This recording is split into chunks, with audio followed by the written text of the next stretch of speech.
Hey there, Nocturnes! Welcome back to English Me, dito sa Nocturnal Sage, a guide for those left in the dark. Ako nga pala ulit si Kuya N, ang inyong class president.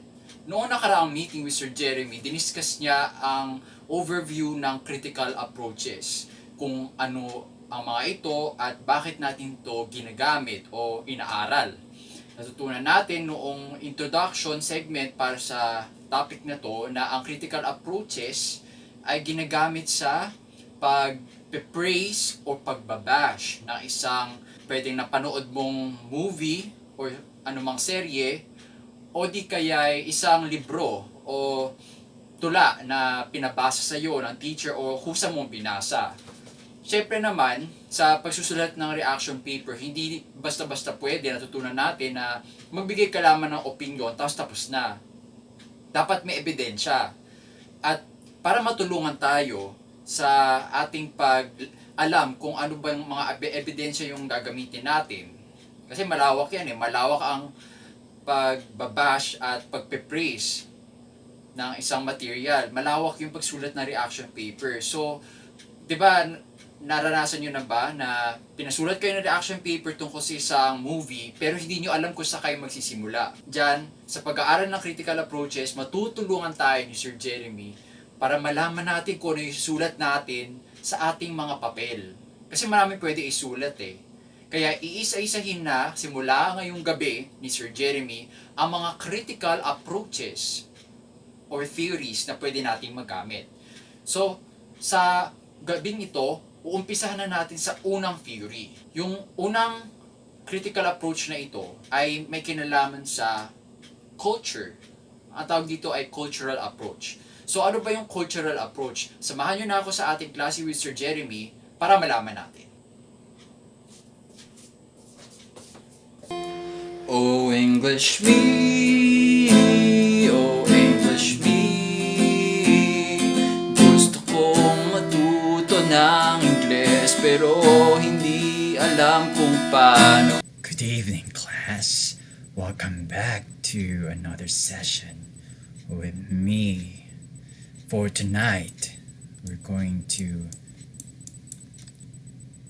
learn how to use the cultural approach in critiquing a media or literary text.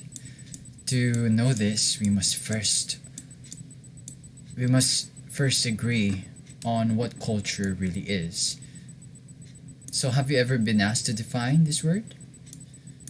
In this class, we're going to help ourselves define it by classifying culture into two kinds: material and non-material culture. Material culture consists of the following: tools used in a particular society, food, and clothing. There may be more, but for the sake of this classification, I made it simple and not overlapping so that you would understand. Material culture. Non-material culture consists of things that we cannot touch with our bare hands, but we nonetheless have because we're conscious of them, like language, beliefs, and practices. So let's apply this concept of culture in critiquing el filibusterismo. I'm sure all of you have read this. You would never make it to grade 11 nor 12 if you hadn't passed your Filipino course in grade 10, which focuses on el filibusterismo. Let's critique this using the cultural approach. In el filibusterismo, tools used were guns and lamp. Very obvious, right? There are often scenes where people use guns to kill each other. And then there's the lamp used by Simon. As for the food, we have Filipino, Chinese, and Spanish cuisine. And for the clothing, we have the friar's cloak and the cloak worn by the priests. And we have the long sleeves worn by males who were of higher status. Observe the clothing of Simon, for instance. For immaterial or non-material culture, we have the language. In the setting of El Filibusterismo, Spanish, and Tagalog were the most dominant. Then we have beliefs. Catholic is the most dominant religion there. So there's the belief in God, the belief in purgatory, in hell, in heaven. Practices include going to church and eating Noche Buena dinner. So there you have it. That's the cultural approach. For your homework, I want you to critique any film or book that you know, or your not only that you know, but could be part of your favorite collections, and use the critical approach to evaluate these texts. Just comment down below this video to share your mini reaction paper. So this is the cultural approach. Continue surviving in the dark for the next one. Oh English me, oh English me, gusto kong matuto ng Ingles pero hindi alam kung paano. Sino ang magtuturo? Gusto kong matuto na talaga. Oh English me.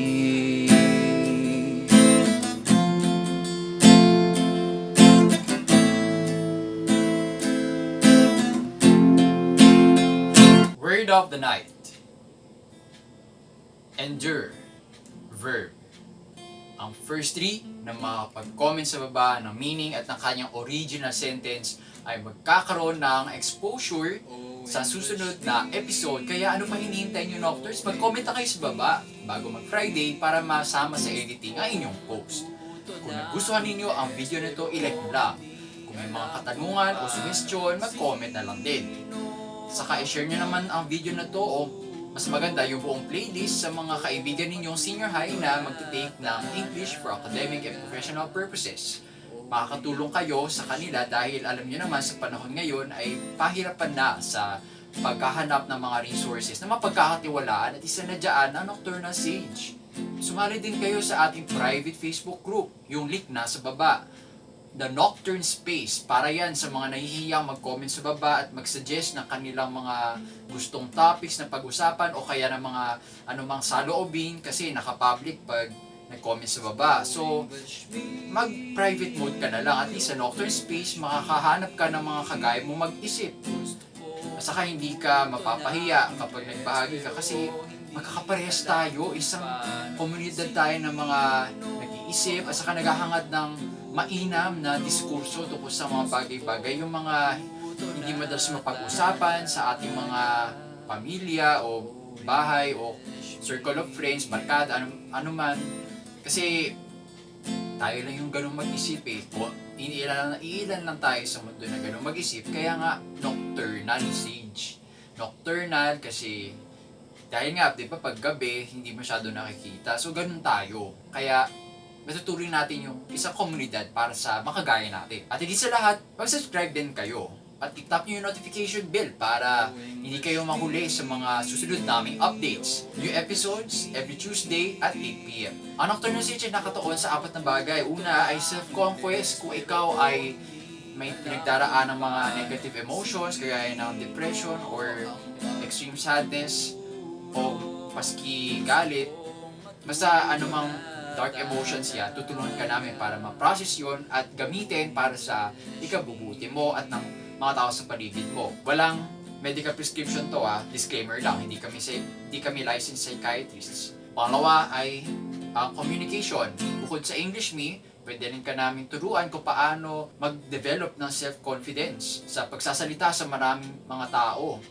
O kaya alamin ang mga dapat sabihin o hindi dapat sabihin sa isang partikular na sitwasyon. Basta depende na yan sa inyong mga suggestions. Pangatlo ay leadership. Kung ikaw ay bagong halal na student council president o officer, o kung nagtatrabaho ka na, bago kang promote to middle manager or executive position, tapos gusto mong malaman yung mga basics ng paghawak ng tao kasi baguhan ka lamang dyan sa larangang yan, matutulungan ka ni Sir Jeremy dyan kasi specialty niya yung leadership at management. Kaya kung may mga katanungan kayo or suggestion na dapat idagdag sa listahan ng topics tungkol sa leadership, anumang playlist yung gusto niyo i-suggest, inform nyo lang kami. Either through the comment section sa baba o sa Nocturne Space. Pang-apat ay expansion. Kung naghahangad ka ng self-fulfillment sa iyong mga ginagawa, pag-aaral man yan, pagnenegosyo, pagtatrabaho, tapos di mo alam kung paano matamo yung ganong klaseng kaligayahan, kung yung kaligayahan yon ay hindi nakadepende sa ilan yung kinikita mo, kasi ang kasiyahan naman o fulfillment, o nga pala, dapat kung nalilito ka rin kung ano yung pagkakaiba ng kasiyahan sa fulfillment, baka siguro mali yung ating hinahabol. So, pwede din kabigyan ng tips ni Sir Jeremy tungkol sa mga kuwari, skill set na kailangan mong matamo para makuha yung hinahangad mong growth sa buhay. Na hindi mo basta makukuha sa material na bagay, gaya ng pera lamang. Ako muli, si Kuya M. Kita-kits sa susunod na episode ng English Me, dito sa Nocturnal Sage, a guide for those left in the dark.